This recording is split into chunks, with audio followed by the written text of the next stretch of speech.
What up, YouTube? You already know. Big Lou tapping back in with what it do with Big Lou and his ZR2, baby.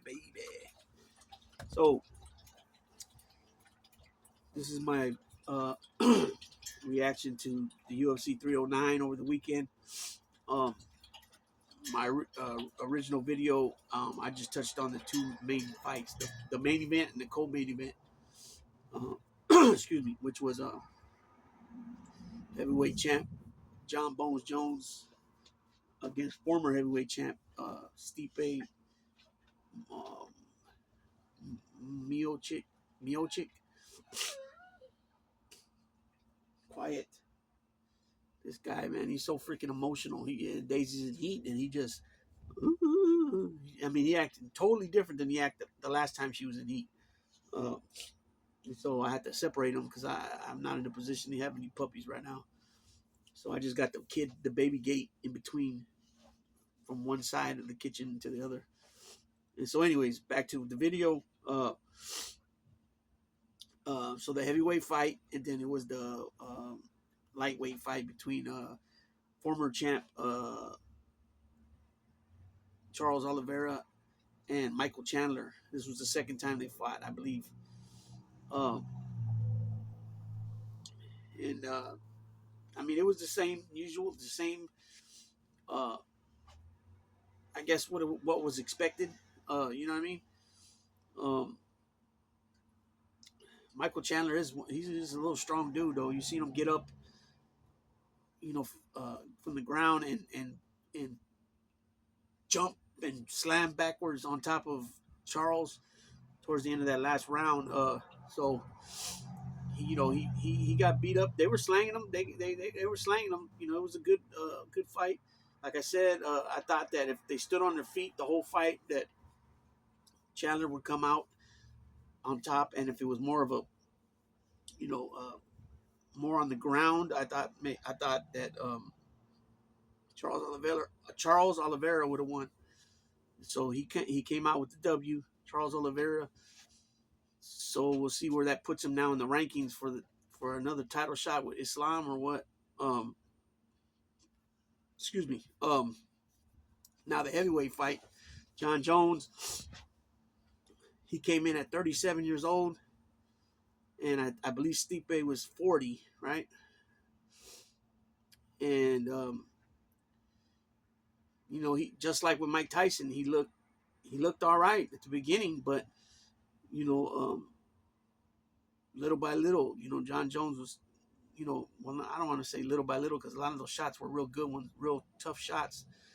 But with each and every shot that John Jones was whipping out on him, what I mean by whipping out, I'm talking about whipping out of his tool, like his tool kit, you know what I'm saying? His toolbox, of his grappling skills and his collegiate, old school collegiate wrestling skills and whatever he's learned since becoming an MMA fighter. Each every time he was landing, it was taking more and more out of Stipe until he finally just, that spinning leg kick to the gut, to the body, just finally broke him down, and he collapsed. And John Jones got on top of him, and I don't even think he hit him more than. I just seen it again right now too. I think he only hit him like maybe 4 times, 3 times, 5 times tops, and the ref got in there and stopped it like he should have, because that would have been a lot of damage. Stipe would have took right there. So that's exactly what I expected from John Jones. I still don't believe that anybody could even touch that dude right now.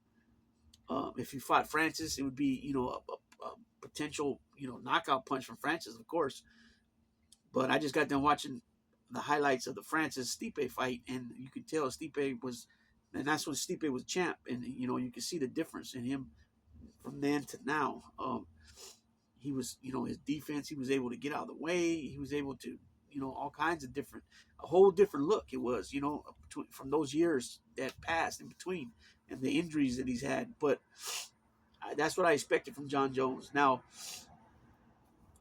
John Jones in the press conference said that, Aspinall is not it's too risky. He said something like that. It's too much of a gamble or too risky at this point in his career because of injuries and all that, and all the time off he's been out, that he's missed out on fighting and making money. But I think, for one, I think he said that wrong, because it does sound like, it kind of does sound like, I don't want to say scared, because I know he's not scared, but it didn't sound right coming out of his mouth that way. There could have been other ways for him to say that, like, but I totally get what he's saying. And it's kind of like just same thing with if we rewind back to when Canelo was saying about Benavidez at that time, that Benavidez only fought one champion, and what does that do for me? Well, it's the same level for John Jones and Canelo. Canelo's done things that no other Mexican fighters have ever done. He's done things that no other super middleweight has ever done, becoming undisputed with the 4-belt era, let alone the 3-belt era. These guys are learning. These guys are looking to build on the legacy that they already got in motion. That's well behind them, a long sheet of a resume, and Bud Crawford's another one. So these guys are not going to go fight a young guy that really don't benefit them in no way. You know what I'm saying? So if Francis was to come back somehow and they put a fight together, that would obviously be big bucks, right? For John Jones and Francis. But Francis is not with UFC right now. Francis is with the PFL. I think, was that what it's called? PFL? PFL, yeah, Professional Fight League, I think it's called. And so the other option besides him retiring is to fight Alex Pereira. That would be the big money fight. Both fighters are two-time champions in two different divisions. The only thing is with Pereira, it's a stain on his, is that he got knocked out to lose the middleweight title. You know what I mean? Pereira is dangerous on his feet. That's it. In my opinion, John Jones is going to have a field day with him. John Jones is going to snatch him up and just slam him around and keep him on the ground and take away what he's good at, which is on his feet, striking, definitely definitely devastating punches. The punching power in Potan's hands are, tremendous, right? Not on I don't know, on the level of, if you break it down pound for pound, is it on the level of Francis? I'm not sure. John Jones, he don't punch as hard as Francis, but he can punch hard too. But we all know that he was a collegiate wrestler, and that's his main thing is wrestling. He likes to wrestle. I'm pretty sure he was an All-American in wrestling, and then everything else he's learned since then to become an MMA fighter, mixed martial arts fighter, has just been building on his skills, on the skills that he has, that he can pick out and use, like I said earlier. So I believe what he said. He's going to go with the Pereira fight for legacy wise, or Francis come back for the big money fight. Aspinall is definitely 3 then. If 2 that I just announced, and 3, he's letting his head get way too big there. Like I said, John Jones should have said it the way he said it. But Aspinall's like taking it, literally to heart. Like, that's what John Jones means. Like, he's taking gamble into scared, being scared or something. And come on, we all know John Jones is not scared. Come on, man. He's fought over 20-something times.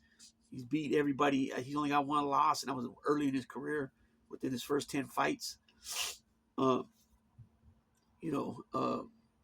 see what happens. We'll see what, the fight was just a couple of days ago. So we'll see what comes of it. But with that being said, I'm going to go ahead and tap on out. Let me know what you guys think in the comment section.